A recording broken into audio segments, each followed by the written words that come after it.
Thank you, everybody. Rebecca, it's quite interesting that although we're opposite ends of the spectrum of business, our ethos has been quite similar. Our thinking is the same. So I want to share my story with you today, but before I do, there's some common denominations which I think are the key to success in business. So the first thing I have to say is, bring on the women. Bring on the women. Okay. So, number one, you have to recognise opportunity. You've got to have a go. I never say I've been lucky. I've seized the opportunities. You can't win a lottery if you don't buy a ticket. Number two, have a vision. You can dream big, and you should dream big. Correspond that with, realistic goals. You have to walk before you can run. Be sensible, be smart, be open-minded. Very important. Number three, always have your feet on the ground. Trust your instincts. Be guided by common sense. Number four, be innovative. Try to think out the box. Stay ahead of the curve. Creativity has played a big part and a big role in my life. Always, I don't have a crystal. I haven't had a crystal, but sometimes you can see the future by just understanding what your goals are, what you're looking for. You've always got to be commercial. Number five, surround yourself with a good team. A team that can work for you and work with you. People who take pride in personal achievement. You can't do it alone. You can't build a business by yourself. But I never ask anyone to do for me what I won't do myself. You've got to have the respect. Number six, be motivated, be driven, be passionate, and be commercial. These are 4 words that have carried me through my career. They were in my head at 15, and they're still there today. Success doesn't come with a banner that's half lifted. Last but not least, don't be afraid to fail. We all fail at some point. Pick yourself up, dust yourself down, and get on with the job. So I'm going to take you back now. I've written nothing else down. I'm going to take you back now to my story. And I hope it's not boring for you. If you get bored, just wave a spoon in the air and I'll speed it up. Okay, so you probably detected I've got a northern accent. Let me take you back to Leeds many years ago. I'm not going to tell you how old I am, but believe me, I'm pretty old. My mother, second generation immigrants. My mother was a secretary in the local synagogue. She worked 3 afternoons a week. And my father was a tailor in Montague Burton's. And we took a lodger in our house because we just couldn't make ends meet without that. My parents continued to work, but we found we needed something to supplement the business, to supplement our lives. And an opportunity came along to get a stall in Dewsbury Market. My mother felt she could get a stall in Dewsbury Market, encouraged by my father and me to some extent, and sell ladies' stockings. That was quite a lucrative product in those days. Ladies' stockings and ladies' hosiery. We got a stall and it was open Wednesdays and Saturdays. My mother worked on Wednesday and Saturday, and I went on a Saturday to help her. That was my biggest joy. I used to look forward to going to work in Dewsbury Market. A couple of years in Dewsbury Market and another opportunity came along to open a stall in Sheffield Market. Sheffield was a busy, thriving steel town, and they had the first indoor market, long before there was Brent Cross, long before the malls as we know today, but it was a type of Brent Cross. It had an indoor market where they had stalls. It was open 6 days a week, and there was a lot of money in Sheffield. And we had an opportunity to get a stall. My mother dithered. My father, he said, I think we should do it. And I said, we've definitely got to do it. We took a store in Sheffield Market and we sold ladies' hosiery, but we had to supplement it because it wouldn't be enough turnover. So we sold ladies' handbags and jewellery. That store became a great success and we got an opportunity to take another store. By this time, I was 15. I said to my mother, I don't want to be in school anymore. I want to work in Sheffield Market. My mother went, of course, Dolly, you don't have to stay in school. That's not the things I would have said to my son. But my mother said, yes, leave, don't worry, come on, work. So there I was, I happily left school and I went to work in Sheffield Market. 3 stalls. My father retired from Burton's and he went into the business. 5 stalls, 7 stalls, Sheffield, 5 in Sheffield, Rotherham, Doncaster. The business grew. I was very, very happy. I met my husband, my former husband. I've had a couple of husbands. What can you do? You know, if you're a strong woman, you know, you just get to intimidate them along the way. You know, what can you do? Anyway, met my former husband. He was a hairdresser. So I said, well, by this time I was riding quite high. I was 17. I was 16 when I met him, 17. No, don't be a hairdresser. We can't really make a lot of money being a hairdresser. Let's come into Sheffield Market and you know what, we're selling handbags and we're selling jewellery, but let's sell ladies' fashions. I think that would be good. My former husband, we got engaged, we got married. I got married at 18. He came into the business. We started selling ladies' fashions. So let me jump forward. I had 2 kids. 19 and 21, I was a mother of 2 boys, but I had a burning ambition, I had a drive, I wanted to succeed. I love fashion, I love style, but make no mistake, I wanted to make money. So by this time, I'm 22, 23 years old, we've got 12 stalls, we opened a wholesale business, because we were bringing in so much stock, now driving to London 3 times a week, buying dresses, buying handbags. So I said, let's open a central place in Leeds to distribute. We opened a central place in Leeds to distribute the goods, and that people came and said, can we buy these goods?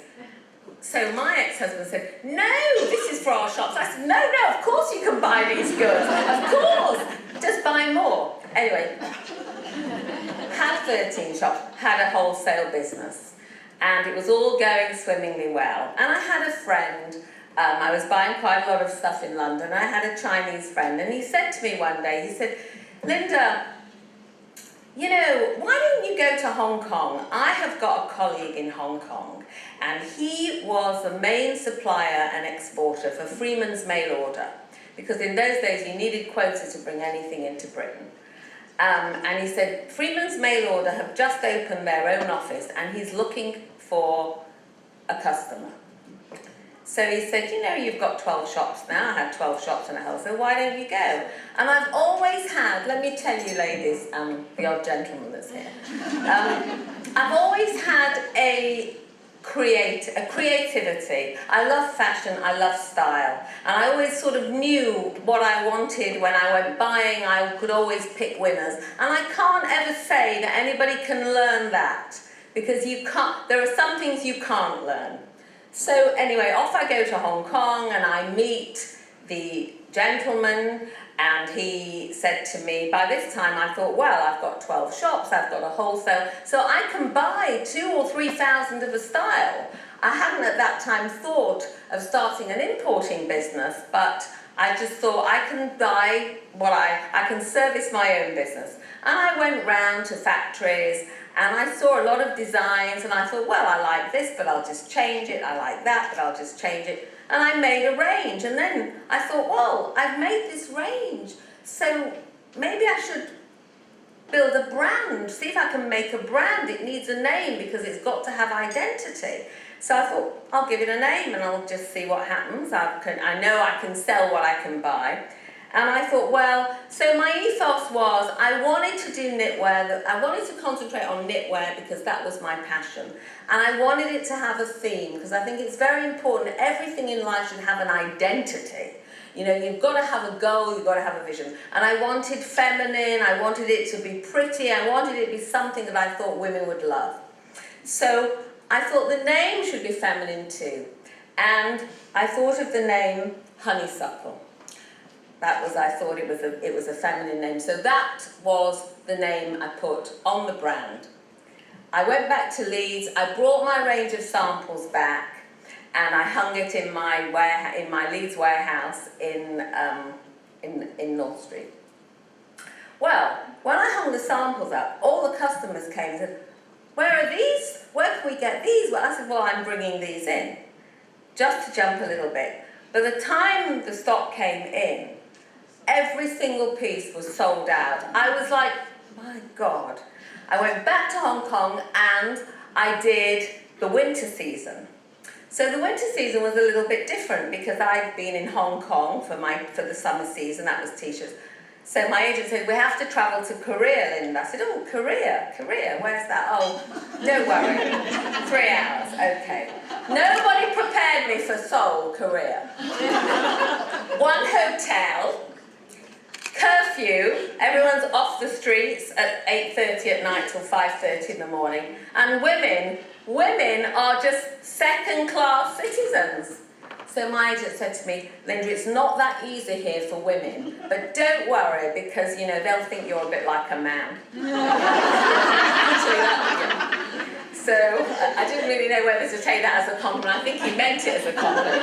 Anyway, off I go to Seoul, Korea, and I see knitwear, and just as I said to you, I'm not telling you how old I am, but let me tell you, my first knitwear I bought was $16 a dozen, ladies, for my sweaters. Anyway, I went around to different factories and I saw a lot of sweaters. And I went into one factory and I saw sweaters and I thought, oh my God, I've never seen sweaters like this. They had ribbons, they had diamante, they had embroidery, they were fantastic.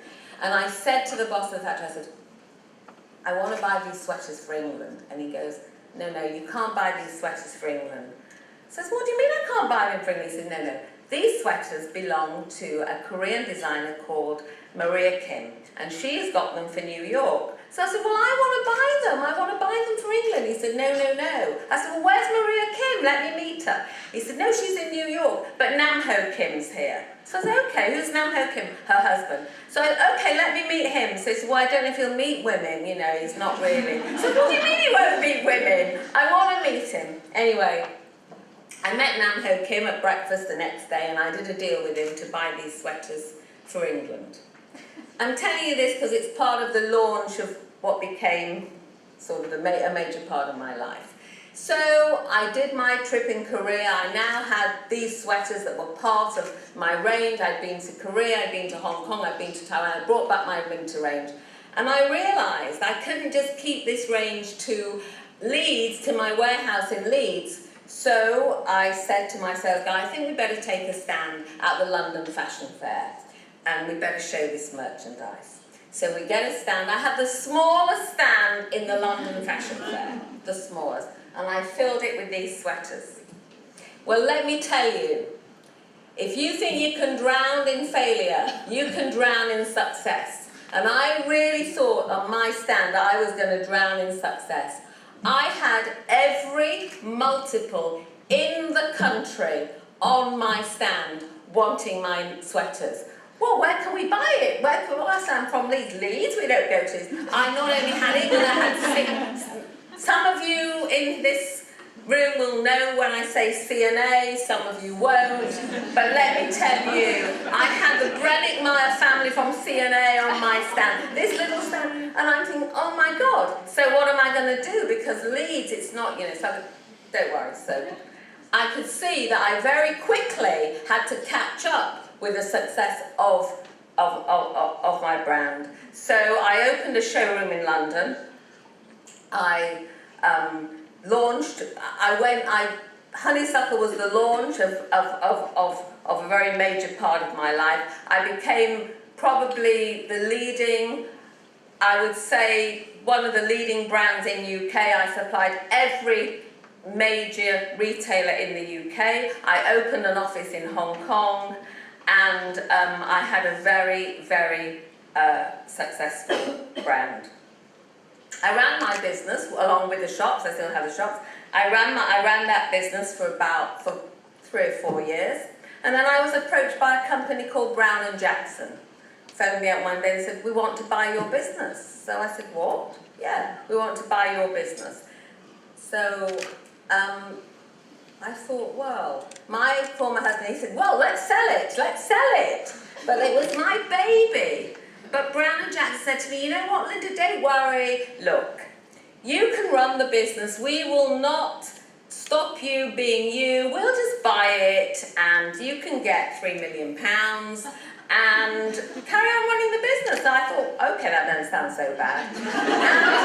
And truthfully, I always knew, and I've always known that everything I've done in life, and I won't say I don't need a team, you do need team, but it's me. And I certainly knew that Honeysuckle was me. It was the director. Anyway, I sold the business, I took my £3 million, and I continued working, and all they wanted was a report every year on the profits, and it was all honky-dory and all nice. 2.5 years later, I got a call one day from Brown and Jackson. "Linda, can we see you?" "Yeah, okay. What's happening?" "We're in trouble." "So what do you mean you're in trouble?" "Well, we've run into trouble. We bought an insurance company, and we can't finance your business anymore. So we're going bust." So I said, "Well, where does that leave me?" So he said, "Well, do you want to buy it back?" So I said, "Well, okay. But I'm not going to buy it back." "Okay," because, you know, unfortunately, when they ran into a financial problem, they couldn't finance the business anymore. So 2.5 years later, took my business back. It was a bit like having my cake and eating it. I, just took it back. Carried on working, traveling to Hong Kong, and I was traveling 6 weeks on in the Far East in my office, because developing ranges, 6 weeks off. It was quite a difficult life. But during that time, I was approached by someone who had an electronics business, and he came up to me and said, "Look, Linda, I've got an electronics business. I'm selling microwaves, I'm selling ovens, I'm selling TVs, but it's not doing well, but I think it could do well. You know, do you think you could, you know, finance it and give me a bit of guidance in running it?" And I thought, well, why not? It seemed a variation of the theme. It wasn't knitwear, but it seemed to. So I said, okay, and I became a managing partner and a finance partner in an electronics business.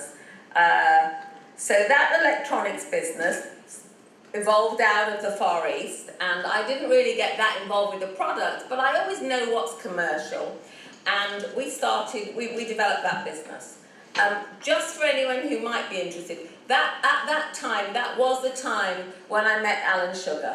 Alan Sugar was running a business called Amstrad, and he was also travelling to the Far East, and that is how I met him, which is how I actually came to get the call from him many years later to be on The Apprentice. Anyway, back to the electronics business. We put a bit of guidance in, a bit of savvy, a bit of know-how. Year 1, we made 250 grand. Hey, that was fantastic. Year 2, 600,000. That was really rocking. Year 3, 1.2 million.